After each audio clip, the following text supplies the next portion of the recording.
TRM Studio, 4/23/19. Ken Morgan, Tone Raven. Hey. Hey. Okay, and this is Ken from Highwiredaze, and we're talking with Tone Raven of We Are the Black Things. Alrighty, and here we go. They recently opened for George Lynch's new band, The In Machine. We're going to focus the interview on that. First of all, when people meet their guitar heroes, they're either super elated or super disappointed. When you first met George Lynch, what were you? How were you? What was it like? When I first met George Lynch at Bangles in Denver, I was from Greeley, south of Wyoming. I was just absolutely like I had met like the savior of the world. It was like, if I could just get with you, if I could just have a lesson with you, it would, it was like, it would mean the world, and it was all about like life-changing lessons on the guitar to get where I was, which was nowhere, to Hollywood. Okay, cool.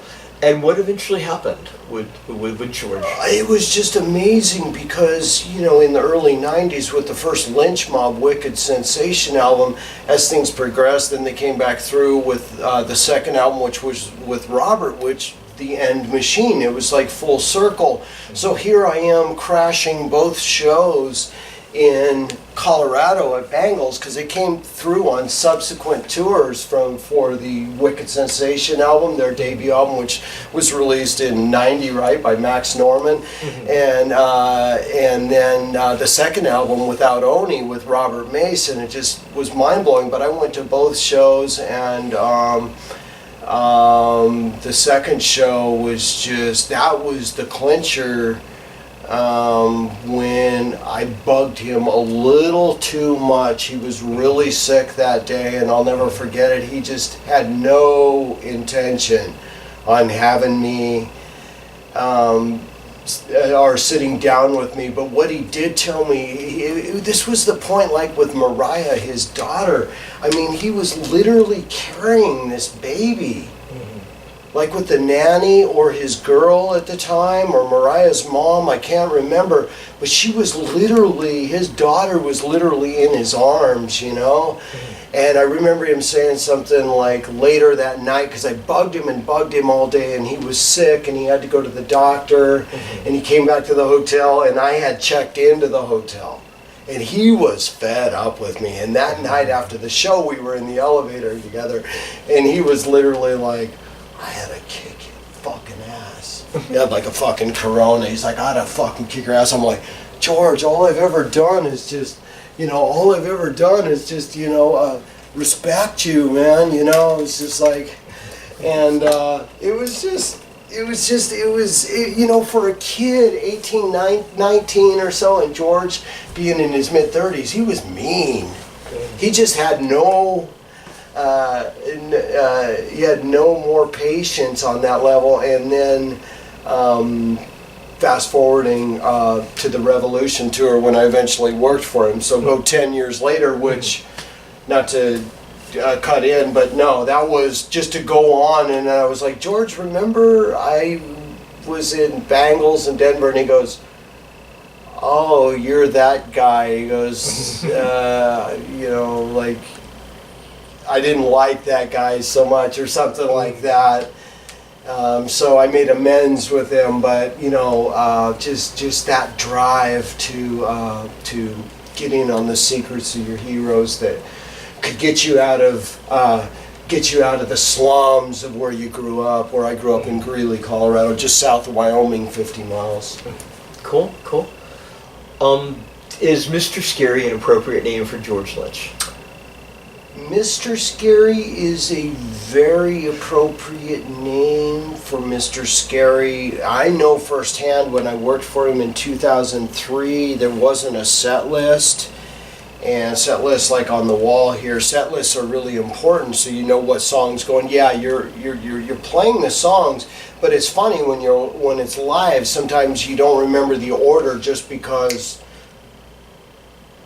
everything's racing through your mind right. so much, and you're so adrenalized, and George is like that. That's why he's Mr. Scary. When he gets into adrenalized Mr. Scary mode, and I didn't have the set list, he wanted to take me out. And I basically said, I don't think so.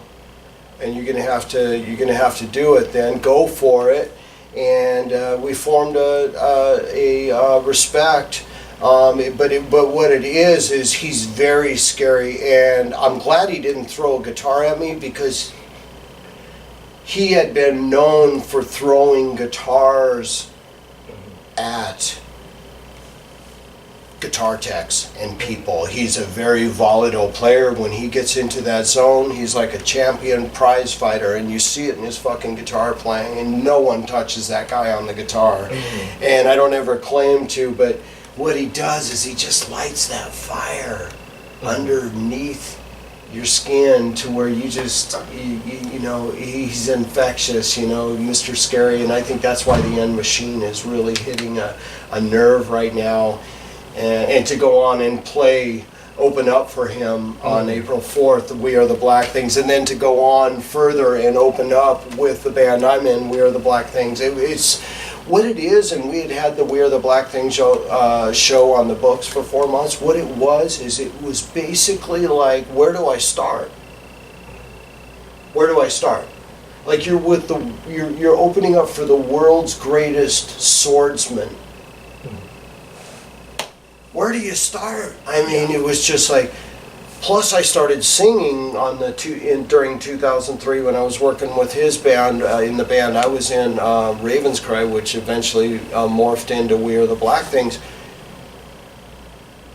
I started singing. I've been singing, but so much of what I do is rooted in the guitar. So I was literally like, almost like, where do I start? Other than, okay, you're never going to be George, but what you are is you've taken the spirit of what he's given you and what you need to do, unlike so many others out there right now. And Dio, I truly believe, he would want his ongoing band to have their own voice. So whatever Dio disciples end up doing,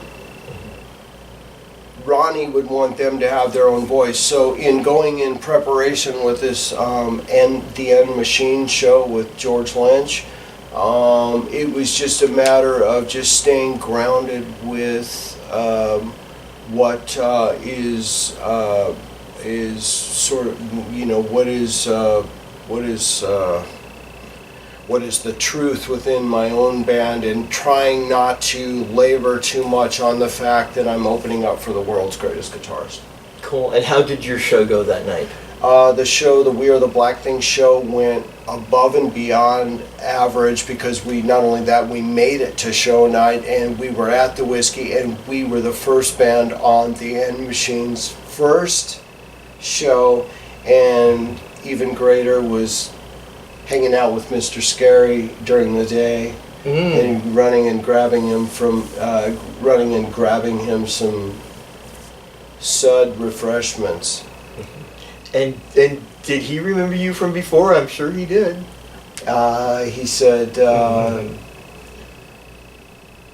basically, Cuddles Cry, he was like, I didn't recognize you, you didn't have two pants. And I said, because I'm also tech with two pants, because I used to wear two pants, and I said, George, actually, I am wearing two pants, because I had my stage pants on, and that was the difference. I wasn't working for him that night, but I was really working for him because I was promoting his band anyway. Right. So I had two pants on, but it wasn't the same two pants I had when I worked for him. It was a new pair of two pants, which were my stage clothes underneath, which were my sexies, and my outer pants, which were what I arrive in, because you never arrive to your shows in your stage pants.